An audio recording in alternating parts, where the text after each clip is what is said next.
Assalamualaikum warahmatullahi taala wabarakatuh. Selamat sejahtera. Tuan-tuan, tolong share, tolong like, tolong subscribe.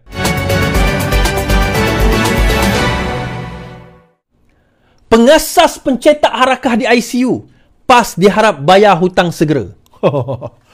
PAS diharap segera melunaskan hutangnya kepada syarikat bekas pencetak harakah setelah mahkamah memutuskan berbuat demikian. Lebih-lebih lagi ketika ini, pengasas syarikat Angkatan Edaran Enterprise NAJ Press Resources, Azlan Jan, berdepan keadaan kritikal dan dirawat di hospital, kata pengurus NAJ Press Resources Sendirian Berhad.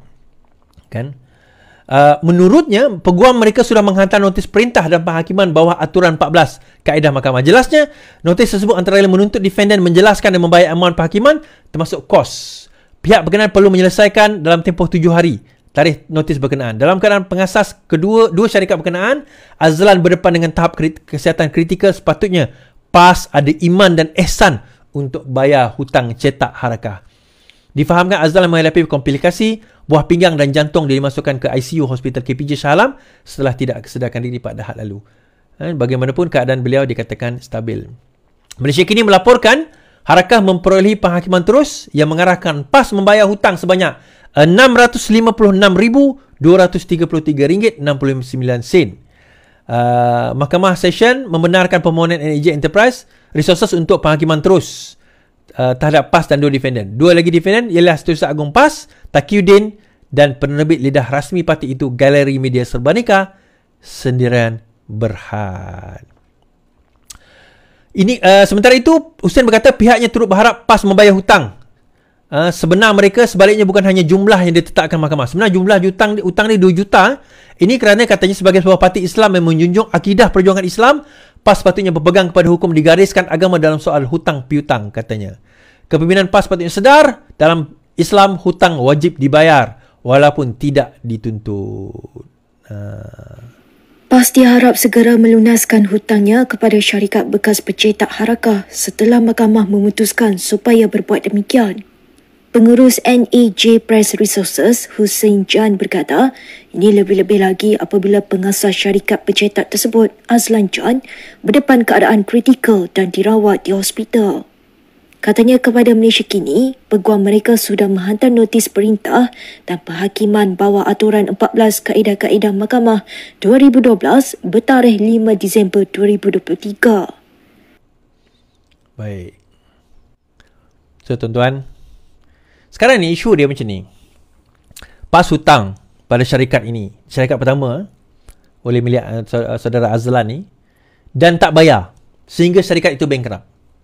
Kemudian Azlan ni buka syarikat kedua, terus cetak lagi sebab dijanjikan dibayar. Tak dibayar juga. Jumlah dia kalau tersilap saya 2 juta. More than 2 million. Cuma sekarang ini mereka mulakan dengan 600,000 dahulu. PAS kata apa? Kenapa kami nak bayar sedangkan syarikat dia dah bankrupt?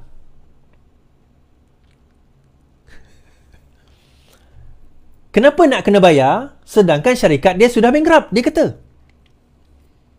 Kemudian Azlan tak puas hati, dia bawa ke mahkamah dan mahkamah telah menganugerahkan bahawa PAS perlu membayar syarikat ini berjumlah 600,000 lebih.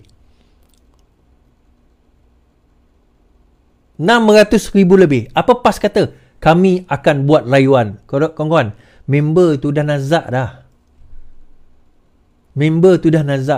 Saya dah kata dah. Orang kapek yang kamu kata kapek tu, Claire Brown, kamu bayar 1.4 juta tunai. Ini orang Islam sama akidah dengan kamu, yang cetak harakah kamu, yang sanggup bankrupt kerana kamu buat macam ni je. Tuan-tuan, kalau 600,000 orang macam ni pun dia orang tak mampu nak tanggung, macam mana dia orang nak jadi pemerintah? Kalau benda sekecil ini pun dia orang tak mampu nak selesaikan, soalan saya, macam mana mereka nak jadi pemerintah? Macam mana mereka nak jadi pemerintah? Jawab soalan itu. Sedih, tuan. Sedih. Tapi sedih tak sedih, inilah dia yang kita kena hadapi. Inilah dia wala on. Tapi wala on of course lah. Walau orang akan kata, tak Is, ini adalah penipuan. Macam itulah masa keluar pasal hutang ni kan. Ada walau orang kata, ini adalah penipuan, ini fitnah. Keluar mahkamah ambil kau. Itulah. Okey tuan-tuan.